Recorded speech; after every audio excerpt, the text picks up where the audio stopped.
મૂળ ભારતીય અને આપણા વડોદરામાં જન્મેલા મોહન કુંદનદાસ સોની કે જેઓ જુલાઈ 1971માં વડોદરા છોડી સાઉથ અમેરિકા ગયા હતા અને ખૂબ મહેનત કરી આખરે પોતાનો બિઝનેસ સ્થાપ્યો હતો, પરંતુ તેઓને હિન્દી ફિલ્મો નાનપણથી જ પસંદ હતી. તેઓ રાજ કપૂર, દિલીપ કુમાર વગેરે કલાકારોની કલાથી ખૂબ જ પ્રભાવિત હતા અને પોતે પણ એક દિવસ ફિલ્મોમાં કામ કરશે તેવી પ્રબળ ઈચ્છા ધરાવતા હતા. અને તેમની ઈચ્છા પૂર્તિ માટે તેમણે બિઝનેસની વ્યસ્તતા વચ્ચે પણ વિદેશમાં આવેલી હેનિલ રોય મોડલ એકેડમી સાથે જોડાયા હતા અને એક્ટિંગ, ડાન્સ વગેરેની તાલીમ મેળવી એક્ટિંગનો કોર્સ તેમણે કેથોલિક યુનિવર્સિટી ખાતે કર્યા બાદ ટીવી સિરિયલો, એડવર્ટાઇઝમેન્ટ તથા ફિલ્મોમાં કામ કર્યું. આમ સાઉથ અમેરિકામાં 55 વર્ષ દરમિયાન બિઝનેસમેન કલાકાર તરીકે કામ કર્યું. ત્યારબાદ તેમના સંતાનોએ પિતાના બિઝનેસને સંભાળી લીધું અને પોતાના પપ્પાના શોખને પ્રોત્સાહન આપવા સલાહ આપી. ત્યારબાદ મોહન સોનીએ ભારતમાં આવી અનુપમ ખેરની એક્ટિંગ ઇન્સ્ટિટ્યૂટમાં નિપુણતા મેળવી.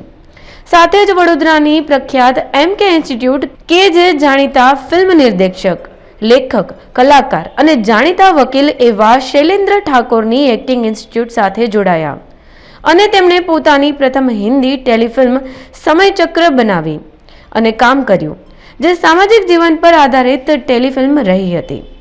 સાથે જ હાલમાં જીવન એક સફર, વક્ત બલવાન, હસ્તાક્ષર તથા અન્ય હિન્દી અને ગુજરાતી ફિલ્મોમાં કામ કરી રહ્યા છે. સાથે જ આવતા મહિને 9મી ડિસેમ્બરના રોજ વરદાન 2ની ફિલ્મમાં જોવા મળશે, જે વડોદરાના અર્થ આઇકોન ખાતેના સિનેમાઘરમાં રિલીઝ થશે.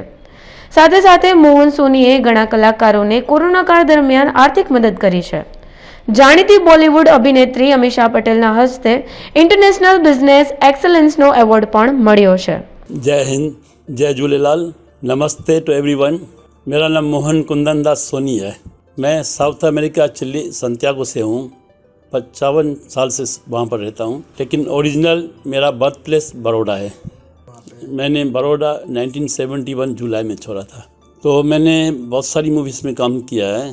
मेरा शुरू से बचपन से जो शौक़ था, मैं जब स्कूल पढ़ता था तो एक्टर्स को, उस ज़माने के एक्टर्स होते थे राज कपूर, शम्मी कपूर, शशि कपूर, साधना, उन लोगों को मैं लेटर्स लिखता था, वो फ़ोटोग्राफ्स भेजते थे। तब मेरा शौक़ शुरू हुआ, लेकिन मुझे बचपन में पता नहीं था, नॉलेज नहीं था कैसे मैं आगे बढ़ूँ, कैसे एक्टर बनूँ। तो उसकी वजह से मैंने स्कूल ख़त्म किया और मैं फ़ॉरेन में गया वहाँ काम करने। वहाँ पर काम किया, 20 साल तक काम किया, अपना बिज़नेस भी किया। उसके बाद 1990 में जब सिविल वार हुई तो वापस आ गए यहाँ पर हिंदुस्तान में। उसके बाद 1 साल के बाद हमें साउथ अमेरिका में हमारे दोस्त ने बुला लिया। वहाँ पर 10 साल हमने काम किया। उसके बाद 2001 में हमने अपना बिज़नेस शुरू किया।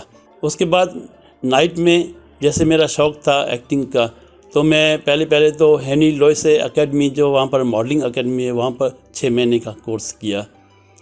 वो प्रोफेशनल कोर्स ख़त्म करने के बाद मैंने एक्टिंग का कोर्स किया। वहाँ पर कैथोलिक यूनिवर्सिटी ऑफ चिली है, वहाँ पर किया। उसके बाद मैंने थिएटर किया 6 महीना और 12 महीना डांस कोर्स भी किए। उसके बाद मुझे 2001 के बाद वहाँ पर टीवी वालों ने बहुत सारे काम दिए, सीरियल में और एडवर्टाइजमेंट में। एक बड़ी मूवी में भी काम मिला। लेकिन जब मेरे बच्चे वहाँ पर आ गए, बिज़नेस संभालने लगे, तो अब 1990 में बच्चों ने बोला, पापा आपका जैसे पैशन है एक्टर बनने का, आप क्यों नहीं अभी अपना शौक़ पूरा करें, हम बिज़नेस संभाल लेंगे। तो मैं इंडिया आ गया और अनुपम खेर की जो एक्टिंग स्कूल है, एक्टर प्रिपेयर्स, वहाँ पर मैंने ज्वाइन किया और वहाँ से डिप्लोमा किया। और वहाँ से फिर बड़ौदा आया और बड़ौदा में भी मैंने MKF इंस्टीट्यूट है एक्टिंग की, वहाँ से भी एक्टिंग सीखा। और उनके डायरेक्टर शैलेंद्र ठाकुर जी हैं, उन्होंने मुझे इंसिस्ट किया कि आपको अच्छी एक्टिंग आती है, आपके ऊपर एक छोटी फिल्म बनाते हैं पहले। तो समय चक्र नाम की एक फिल्म बनाई उन्होंने, जो बहुत अच्छी लगी, यूट्यूब में उन्होंने डाली। उसके बाद मैं बाहर गया वापस बच्चों के पास, तो कोरोना के कारण वहाँ से आ नहीं सका। तो कोरोना के पीरियड में भी हमने इतने सारे अवार्ड जीते हैं, इतने सर्टिफिकेट मिले हैं, क्योंकि उस समय बहुत सारे अपने हिंदुस्तानी भाई, सिंधी लोग जिनसे पहचान थी, उन्होंने कहा कि हमारे पास हिंदुस्तान में बहुत कमी है, बहुत सारे लोग हैं जिनको पूरा अनाज नहीं मिल रहा है, घर में बैठे हैं, बिना काम के बैठे हैं। तो हमने 20-25 लाख बहुत सारी संस्था को लेके भेज दिया, 50,000 से लेके 5-5 लाख तक उन लोगों को भेजा, और उन्होंने उनको जो भी नीडी थे उनको खाना खिलाया, कपड़े दिया, हर तरह की मदद की। तो उन सभी संस्थाओं से मुझे ये सब सर्टिफिकेट मिले हैं और अवार्ड्स मिले, और मुझे 3 अवार्ड मिले हैं जो एक्सेलेंस बिजनेस अवार्ड हैं इंटरनेशनल, वो भी मिले। लास्ट में मुझे मिला अमीषा पटेल के हाथों से एक बिजनेस एक्सेलेंस अवार्ड मिला।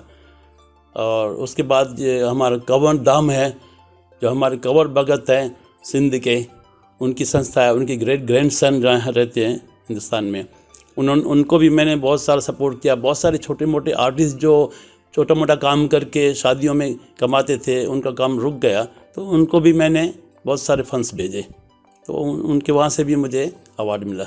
जी, अभी मैंने जैसे मैं अप्रैल में यहाँ इंडिया आया तो मुझे 7 प्रोजेक्ट्स हाथ में थे। एक तो मेरा प्रोजेक्ट था वक्त बरो बलवान, जिसमें मैंने काम किया, वो अभी तक बन रही है, कंप्लीट नहीं हुई है। दूसरी फिल्म थी वरदान 2, एक सिंधी मूवी है, सामाजिक मूवी है, जिसमें जो दिखाते हैं कैसे एक कन्या अपने 2 घरों को ऊंचा उठाती है, उनका सम्मान करती है, कि मुसीबत के समय में भी वो सैक्रिफाइस करती है, और सहन शक्ति है, प्यार के बल से वो अपने दोनों घरों को आगे बढ़ाती है। वो फिल्म अभी 9 दिसंबर को रिलीज़ होने वाली है, जिसके पोस्टर्स वगैरह और टीजर्स आ चुके हैं, और तैयारियां हो रही है थिएटर में आने के लिए, और पूरे हिंदुस्तान में और पूरे वर्ल्ड में जाएगी वो फिल्म। तो मैं बचपन में ही डिसाइड किया कि मैं बड़ा होकर एक्टर बनूंगा, और मेरा सपना पूरा हो गया आज, और आज मैं बहुत खुश हूँ। अभी हमारी मूवी अर्थ आइकॉन थिएटर बड़ौदा में आ रही है, 9 दिसंबर को शाम का शो है, तो वहाँ पर देख सकते हैं, जिसमें मैंने हीरोइन के डैड का रोल किया है, और मेरा मेन लीड कैरेक्टर रोल है। और देखो वरदान 2 है, वो उसमें मेरा प्रोडक्शन है, मैं को प्रोड्यूसर हूँ। दूसरी वक्त बरो बलवान, उसमें मैं को प्रोड्यूसर हूँ। बाकी फिल्मों में मुझे काम मिला, मैंने काम किया है। तो अब आगे भी कोई भी भाषा में, सिंधी हो, हिंदी हो, गुजराती हो, इंग्लिश हो, स्पेनिश हो, तो उन भाषाओं में कहीं भी मुझे एक्टिंग का काम मिलेगा तो मैं करने की तैयार हूँ। आज की जनरेशन को मैं मैसेज देना चाहूँगा कि जैसे आजकल के बच्चे सोचते हैं कि मैं एक्टर बनूँ, और पढ़ाई वगैरह सब छोड़ के एक्टिंग में घुस जाते हैं, उसके बाद वो फेल हो जाते हैं। तो मेरा उनको कहना है कि पहले तो आप अपनी पढ़ाई कंप्लीट करें, एजुकेशन कंप्लीट करें, उसके बाद एक्टिंग का आप स्कूल ज्वाइन करें, वहाँ से प्रोफेशनल ट्रेनिंग लें, और उसके बाद आप कोई भी अपना प्रोफेशन में काम करें जहाँ आपको अपना सोर्स हो कमाने का। अब जब आपको सोर्स होगा कमाने का, तो आपको टाइम मिलेगा एक्टिंग के लिए। अगर आपको 6 महीने लगते हैं, 12 महीने लगते हैं एक्टिंग जॉब मिलने में, तो उस समय आप कैसे खाएंगे पिएंगे, कैसे रहेंगे? तो आपको अगर एक सोर्स होगा कमाई का, तो आप कर सकेंगे अपना। हमारी नज़र में बड़ौदा में MKF इंस्टीट्यूट है, बहुत बढ़िया इंस्टीट्यूट है, जहाँ मैंने भी सीखी थी। बाहर तो मुंबई में अनुपम खेर जी का जो एक्टर प्रिपेयर स्कूल है, बहुत बढ़िया है। वहाँ हम जो रहे थे, वहाँ पर सुबह नाश्ते से लंच तक, शाम की चाय तक सब देते हैं, और अच्छी तरह केयर करते हैं। उनके जो इंस्ट्रक्टर्स हैं, ट्रेनर्स हैं, बहुत बढ़िया हैं। दिल्ली से नेशनल ड्रामा स्कूल से पढ़ाई किए हुए हैं उनके ट्रेनर्स, और उनको बहुत रेस्पेक्ट है, बच्चों के लिए बहुत प्यार है, डिसिप्लिन है, ऑर्डर में रहते हैं, और बच्चे भी पंक्चुअल और रेगुलर रहते हैं वहाँ पर। આવા જ અવનવા વિડીયોઝ માટે अब तकની ચેનલને સબસ્ક્રાઇબ, લાઇક અને શેર કરતા ના ભૂલશો। આ જ રીતે જોડાયેલા રહો अब तक સાથે।